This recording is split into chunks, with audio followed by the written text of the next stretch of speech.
There are quite a few myths about tech out there. Today, we're going to be trying to simplify that. We're going to be looking through a list of a few different myths and busting them.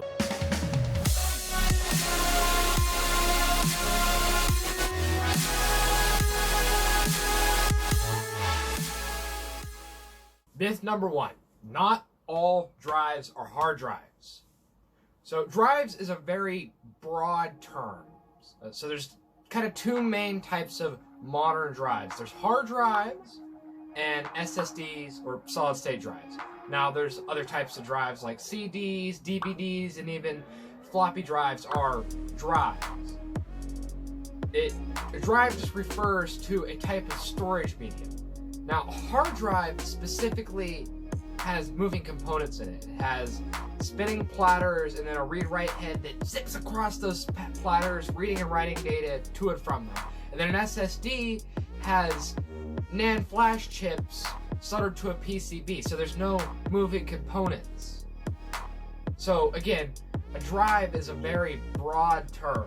So not all drives are hard drives. Myth number two, you don't need to screw down SSDs. Now, a lot of people think it's super duper important that when you're installing an SSD that you have to screw it down, and that simply isn't true. Now, this one kind of piggybacks off of the last myth we talked about, but because in an SSD there's no moving components like there is in a hard drive, you don't need to screw them down. While in a hard drive, yes, they do need to be secure. They're spinning at upwards of 7,200 revolutions per minute, and even a tiny little mistake could literally explode your drive. So you want that thing secure, but while in an SSD, you don't need to do that. Hell, you could simply throw the thing in your case and plug it in, and you'd be fine. So you don't need to worry about screwing in your SSD. Myth number three, you don't need a lot of thermal paste.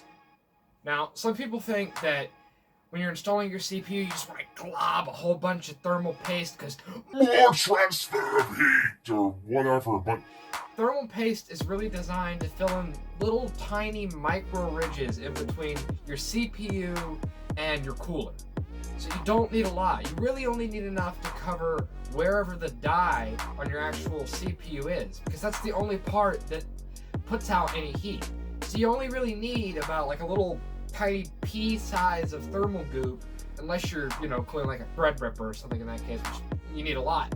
But you don't need a lot of thermal paste. Now, if you do put too much thermal paste, there's really nothing to worry about. When you install your cooler, it's just kind of goop out of the sides, but it's not recommended. Don't waste it. It's a mess, and I have seen some stuff about people actually getting it on the pins of their CPU or in the socket of their motherboard and having some problems. Just use a little bit of thermal paste. Myth number four, you don't need to buy Windows. Now, this one's only partly true because you can just go on Microsoft's site and download a Windows installation media and install it on your computer without ever buying Windows.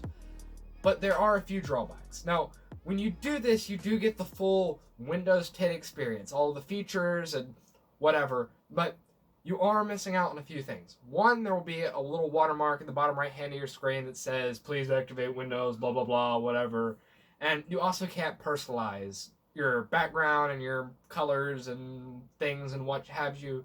But in my opinion, it's a lot better than paying $140 for Windows. Now, you can get Windows for a lot cheaper by buying bulk keys or whatever keys other places, but if you're buying a legitimate Windows key, it's $140.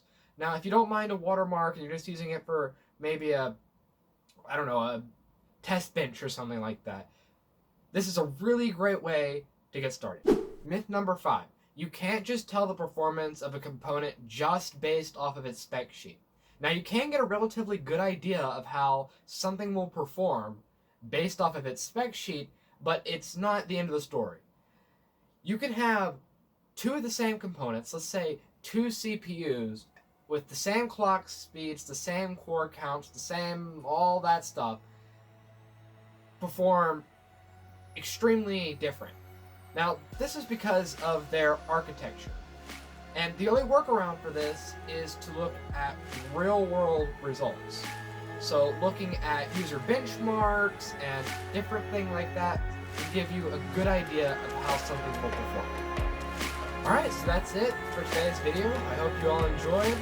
I hope you all understood some of it. I hope I was able to explain things properly.